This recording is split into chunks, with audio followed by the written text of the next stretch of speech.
Shalom, selamat pagi, selamat datang kembali di channel Gereja Baptis Indonesia Depok.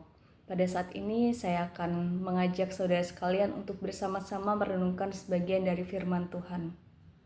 Kali ini saya membawa renungan yang berjudul Move On dari Manusia Lama, yang terambil dari Kolose pasal 2 ayat yang ke-12. Saya akan membacakannya. Kolose pasal 2 ayat yang ke-12, karena dengan dia kamu dikuburkan dalam baptisan dan di dalam dia kamu turut dibangkitkan juga oleh kepercayaanmu kepada kerja kuasa Allah yang telah membangkitkan dia dari orang mati. Tema kita hari ini adalah move on dari manusia lama. Bagaimana cara kita move on dari manusia lama? Kita akan belajar dari seorang arsitek bernama Andra yang dia membagikan kisahnya bagaimana dia kehilangan yang menjadi rumahnya. Jadi Andra seorang arsitek yang sangat sukses di Jakarta dan selama 10 tahun kehidupannya dia identitasnya hanya dua, yaitu pekerjaannya dan tunangannya. Di dalam hidupnya ini dia sudah menyusun secara rapi seperti halnya bangunan yang ia buat. Namun hanya dalam 1 tahun semuanya itu runtuh. Proyek besarnya gagal total baik secara finansial maupun materi, dan tunangannya yang memutuskan hubungan dengannya bahkan sebelum pernikahan. Setelah kejadian itu, Andra merasa tidak punya alasan lagi untuk dia bangun pagi. Karena jelas di sini dia kehilangan dua hal penting dalam hidupnya. Awalnya dia mencoba untuk move on dengan cara traveling, pesta, bahkan mencoba mencari pacar baru. Namun hasilnya nihil.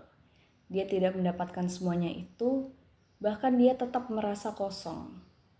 Perubahan nyata justru Andra alami ketika ia pergi ke kota kecil di sebuah kota di Jawa Tengah dan dia tinggal di rumah peninggalan kakeknya. Dia bekerja sebagai tukang kayu dekoratif di sana. Dan selama dia tinggal di Jawa Tengah, dia belajar beberapa hal tentang melepaskan masa lalu. Yang pertama, dia menerima setiap kegagalan yang dia alami. Dia berhenti menyalahkan diri sendiri atas proyeknya yang gagal. Kemudian yang kedua, dia juga mencoba untuk menjauh dari sosmed. Yang ketiga, dia menghargai setiap proses yang dia jalani.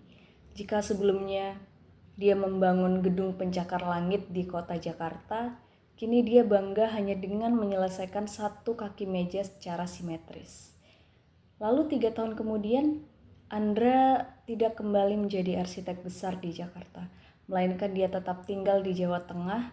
Namun, kini bedanya dia punya studio furnitur yang mengekspor kerajinan ke luar negeri. Dia juga menikah dengan seorang guru lokal, serta hidup jauh dari hiruk-pikuk yang dulu dia anggap sebagai satu-satunya cara hidupnya. Banyak orang yang mengira move on adalah kembali ke diri kita dahulu sebelum kita terluka. Padahal move on yang sesungguhnya adalah menjadi orang baru. Masa lalu itu seperti kaca spion. Kalau misalkan kita membawa motor, pasti kita melihat kaca spion, di mana kita harus sesekali melihat untuk memastikan kita aman. Tapi kalau misalkan terus-terusan kita menatap kaca spion itu, kita bisa menabrak apa yang ada di depan kita. Nah, pada renungan kali ini, kita diingatkan kembali oleh kematian Kristus dan kebangkitan Kristus. Seperti Kristus yang dibangkitkan dari kematian, orang percaya menerima hidup baru yang dibebaskan dari kuasa dosa melalui baptisan dan iman percaya kita kepada Kristus. Saat ini kita akan melihat kembali pada Kolose ini, di mana di sini terdapat kata karena dengan dia kamu dikuburkan dalam baptisan. Di ungkapan ini menandakan identifikasi orang percaya dengan kematian Kristus. Ya seperti halnya baptisan yang melambangkan menguburkan diri yang lama dan siap menerima hidup yang baru. Kita sebagai orang percaya, saudara, kita dipanggil untuk hidup dalam realitas dibangkitkan bersama-sama dengan Kristus, yang berarti berjalan dalam kehidupan baru dan meninggalkan kehidupan lama kita. yang berdosa. Lalu bagaimana cara kita untuk bisa move on? Jadi cara kita move on adalah dengan kita terus bertumbuh menjadi pribadi yang lebih baik lagi daripada pribadi lama kita. Meninggalkan kehidupan lama kita dan terus menjalani kehidupan baru kita yang sudah Tuhan rencanakan untuk kita. Kalau misalkan kita berhenti, maka kita tidak akan bisa lagi bertumbuh.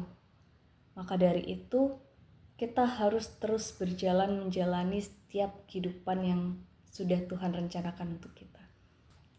Sebagai penutup, dalam Kolose pasal 2 ayat yang ke-12 ini menyatakan bahwa setiap orang percaya turut serta dalam setiap tahap karya penyelamatan Kristus.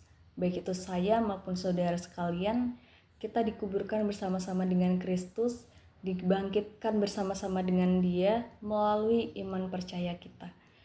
Mari sekalian kita menyadari bahwa pertumbuhan rohani bukan sekedar menjadi lebih baik, melainkan menjadi lebih hidup di dalam Kristus. Saya mengajak kita semua untuk terus bertumbuh menjadi pribadi yang baru melalui salib dan kebangkitan Kristus dan move on dari kehidupan lama kita.